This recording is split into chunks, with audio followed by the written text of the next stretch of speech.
Friction का ये next question है। इसमें क्वेश्चन क्या बोला जा रहा है, एक ब्लॉक है, ठीक है, इसको यहाँ पर ये वॉल है, ये आपका एक वॉल है और यहाँ 12 न्यूटन फोर्स लगा करके इसको आप यहाँ पर फोर्स लगा रहे हैं, ठीक है। जैसे इस तरह से मान लो एक कोई ब्लॉक है, ठीक है, और ये वॉल है तुम्हारा और इस तरह से आप इसको 12 न्यूटन फोर्स लगा रहे हैं। तो ये हैंड्स के द्वारा हम कितना फोर्स लगा रहे हैं, 12 न्यूटन फोर्स लगा रहे हैं। तो ये सिचुएशन है। तो अप्लाइड फोर्स आपका कितना है, 12 न्यूटन है, ठीक है, 12 न्यूटन दिया गया है। जब हम इसको ऐसे रखे हुए हैं तो इसमें जो वज़न है, इसका जो वेट है, वो अर्थ डाउनवर्ड फोर्स वो कितना तुमको दे रहे हैं हम, 5 न्यूटन दिया जा रहा है। क्वेश्चन में कितना दिया जा रहा है, 5 न्यूटन दिया जा रहा है। ये तुम्हारा क्या है, वेट है।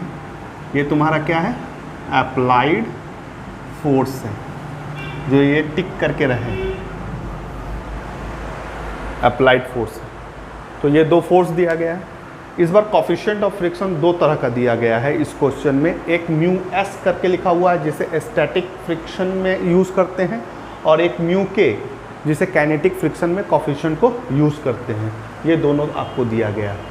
अब सवाल क्या पूछ रहा है, सवाल यहाँ पहला सवाल पूछा है, will the block slide down against the wall. ये जो कंडीशन है, क्या ये ब्लॉक स्लाइड कर पाएगा, ये पहला सवाल है, ठीक है। एज्यूम तुमको यहाँ करने बोला है, assume that block was not move initially. Not move initially मतलब स्टैटिक के बारे में बता रहा है। तो इस सिचुएशन में हम लोग कौन सा यूज़ करेंगे, कोफिशिएंट ऑफ स्टैटिक फ्रिक्शन। यही क्वेश्चन में अगर देखा जाए बी वाले में, will the answer change if the block was initially sliding, मतलब स्लाइड कर रहा है इनिशियली, तो यहाँ पर क्या हो जाएगा, काइनेटिक। तो यहाँ पर म्यू के का यूज़ करेंगे। तो यहाँ पर स्लाइडिंग और नॉट स्लाइडिंग बोल करके वहाँ पर हमको स्टैटिक फ्रिक्शन का बात बता रहा है, और यहाँ पर क्या बतला रहा है, काइनेटिक का बदला। तो कैसे यूज़ करेंगे, कहाँ पर म्यू एस यूज़ करेंगे, कहाँ पर म्यू के, ये क्वेश्चन में समझ में आ रहा है, या क्वेश्चन हम लोगों को हिंट्स दे रहा है। यहाँ तक हो गया। तो मेन क्वेश्चन है, क्या ये कंडीशन में ब्लॉक मूव करेगा।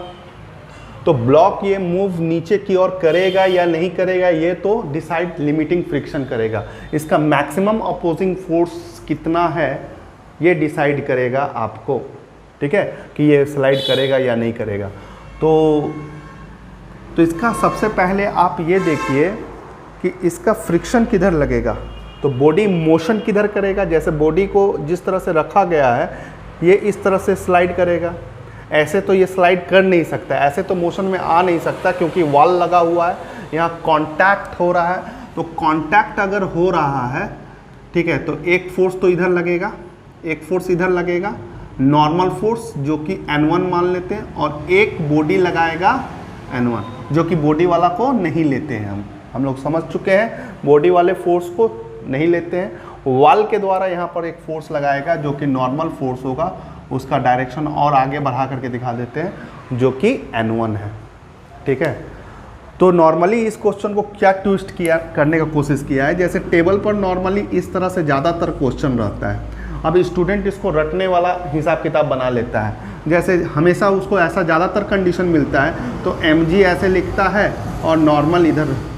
तो हर समय नॉर्मल खोजने के लिए वो क्या यूज़ करता है, mg करता है। ये वाला क्वेश्चन को थोड़ा सा बदल दिया गया है, y एक्सिस में कर दिया है। बॉडी ऐसे नहीं रख करके बॉडी को इस तरह से रख दिया है। तो बॉडी ऐसे रख कैसे पाएगा, तो एक फोर्स लगाना पड़ेगा, ये 12 न्यूटन फोर्स। अब ये बॉडी को ऐसे रखा हुआ है, क्या ये 12 न्यूटन फोर्स सफिशिएंट है इस बॉडी को स्टैटिक रखने में, या ये बॉडी स्लाइड करना स्टार्ट कर जाएगा। जबकि यहाँ पर 5 न्यूटन वेट आपको दिया जा रहा है, जो कि इसको नीचे की ओर लाने में मदद कर सकता है। लेकिन इसको नहीं आने के लिए अगर इसको अपोज करेगा, ये मोशन को अपोज करेगा, तो फ्रिक्शन किधर लगेगा, फ्रिक्शन आपका इधर लगेगा। तो इस क्वेश्चन में फ्रिक्शन हमेशा ऐसा टेंजेंटली लगता है, जो इस बार फ्रिक्शन आपका कहाँ लगेगा, इस तरफ लगेगा, इस डायरेक्शन में आपका फ्रिक्शन लगेगा, फ्रिक्शन, क्योंकि मोशन इधर हो रहा है, इधर मोशन नहीं होगा। ठीक है, क्लियर है? तो चलो इस क्वेश्चन को बनाने की कोशिश करते हैं। अगर फ्रिक्शन 5 न्यूटन से ज़्यादा आ गया तो नहीं होगा, अगर फ्रिक्शन 5 न्यूटन से कम आ गया तो स्लाइडिंग होगा। बहुत सिंपल क्वेश्चन है। तो चलो फ्रिक्शन निकालते हैं। फ्रिक्शन का फॉर्मूला क्या होता है? म्यू एन होता है। तो पहला क्वेश्चन में जिस तरह का बोला गया है कि assume that the block was not moving initially, इसलिए हम एस को यूज़ कर रहे हैं, ए में हम एस को यूज़ कर रहे हैं। स्टैटिक का स्टैटिक वर्ड यहाँ यूज़ आ रहा है, क्योंकि नॉट मूव मतलब स्टैटिक रेस्ट में है, तो यहाँ पर coefficient of friction static use होगा। तो एफ एल म्यू कितना है? म्यू एस 0.5 दिया गया है। एन तुम्हारा क्या होगा? एन बदल गया है भाई, एन ये वाला पोर्शन है। तो चलो बॉडी को दिखला देते हैं यहाँ पर तुमको एक बार। ये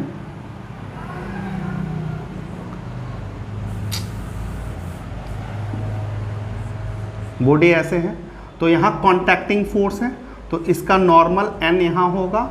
ठीक है, और इसका जो यहाँ पर वेट हुआ करता था, इस बार ये 12 न्यूटन फोर्स जो यहाँ पर अप्लाइड फोर्स दे रहा है, इस वेक्टर को आगे की ओर कीजिए तो 12 न्यूटन इधर। तो एन कितने के बराबर है? 12 न्यूटन के बराबर है। ठीक है, तो यहाँ पर आप 12 दे सकते हैं, पॉइंट हटाइएगा, 10, 2 से 6, तो लिमिटिंग फ्रिक्शन आपका कितना आया? 6 न्यूटन आया। तो सिंपल है, आंसर क्या होना चाहिए? इस ब्लॉक पर फ्रिक्शन लग रहा है 6 और इसको मूव करवाने वाला फोर्स है 5 न्यूटन। क्या आप खुद बोलिए, ये मूव कर सकता है? आंसर होगा नहीं, क्योंकि फ्रिक्शन अप्लाइड फोर्स या वेट से आपका ज़्यादा है। इस बॉडी को मूव करवाने वाला जो फोर्स है 5 न्यूटन, वो सफिशिएंट नहीं है, क्योंकि फ्रिक्शन इसको आने नहीं देगा। क्लियर है? तो आंसर होगा नो। नो। ठीक है, अब क्वेश्चन नंबर बी इसी में देखते हैं। क्वेश्चन नंबर बी को कैसे करेंगे हम लोग?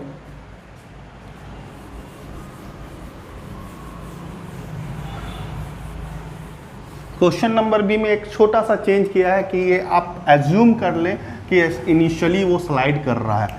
तो यहाँ पर अब लिमिटिंग फ्रिक्शन हम कैसे निकालेंगे? म्यू के एन निकालेंगे।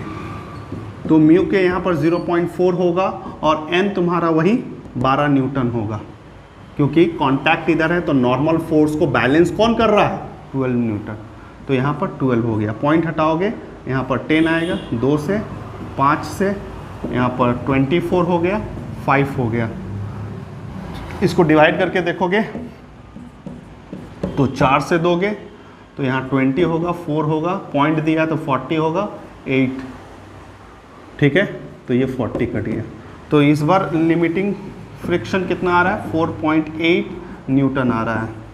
ठीक है, तो इस बार सफिशिएंट नहीं है फ्रिक्शन, अप्लाइड फोर्स ज़्यादा हो जा रहा है। कहने का मतलब वेट ज़्यादा हो जा रहा है, जो मूव इस ब्लॉक को करवाने वाला फोर्स ज़्यादा हो जा रहा है एज कॉम्पेयर टू फ्रिक्शन। तो ये इसमें आंसर होगा कि हाँ, यस, स्लाइड होगा।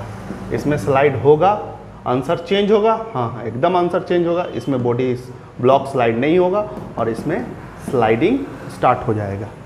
Okay, next question.